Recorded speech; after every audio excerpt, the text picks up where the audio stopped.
Hello everyone. Well, it's departure day tomorrow. But before I do that, I'll wind you back a couple of days. I took my wife out for a coffee and a nice lunch to explain to her that this trip is going to be, we're roughing it. There's not a lot finished on the boat, and it's a shakedown cruise. So things are going to go wrong on this way down. And I asked her, I said, look, you sure you really want to come on this trip? And I was told in no uncertain terms that I worked on the boat, I'm coming. Well, I couldn't help but think to myself at the time, I wonder how many days it's going to take before she's going to regret that one. Well, while we're out early finishing off the boat, getting all the little bits and pieces done, we're on a mooring. Airlie's not protected for northeasterly breezes. What were the prevailing winds at the time? Northeasterly. So when you're coming on and off on the dinghy, the boat's going up and down one way, the dinghy's going the other way. And I made the comment to my wife, I said, I wonder who's going to be the first one to fall in.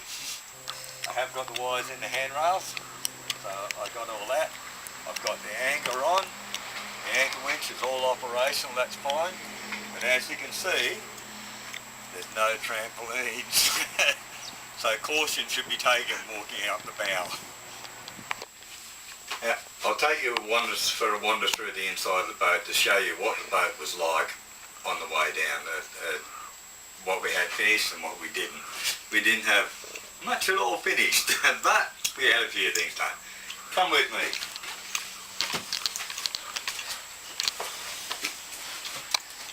Up in the front cabin up here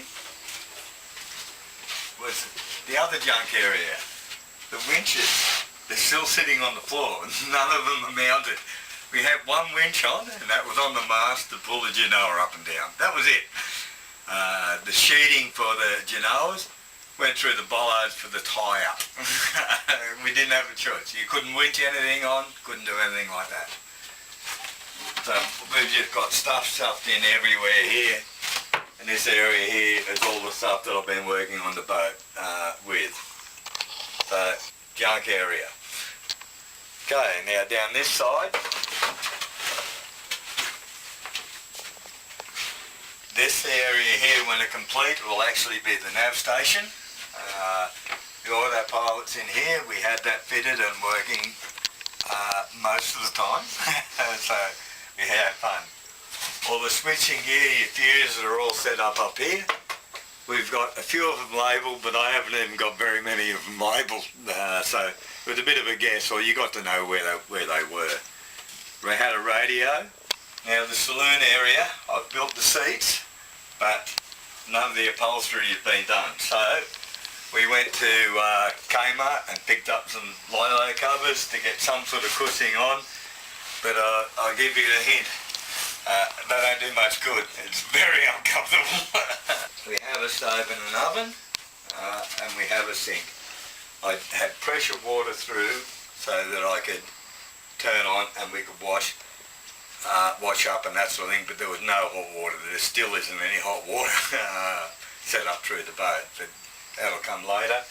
I have a salt water pump here so I can rinse things off in salt water prior to doing the actual washing up.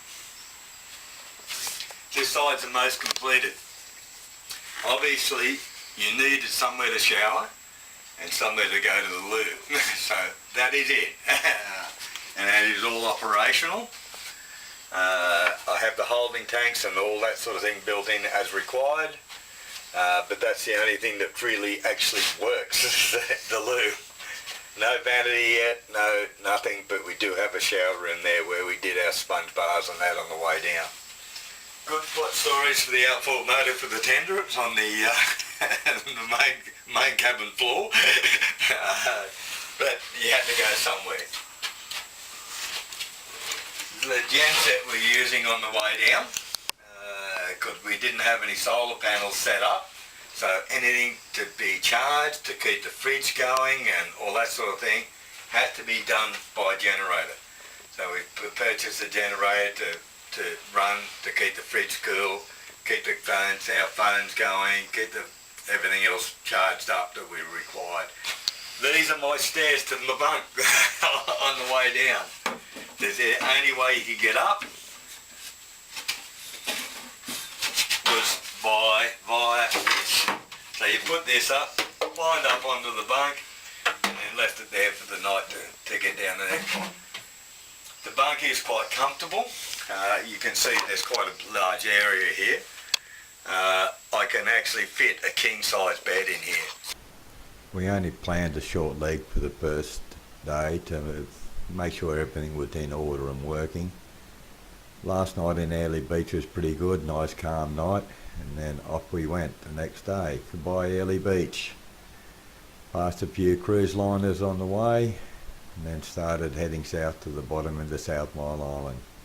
Thought we'd better try out the new $20 Genoa, and it worked fine, held together fine. Here we are coming into bottom end of South Mile Island. Well, that's about 12-15 miles down. I only got about 500 to go.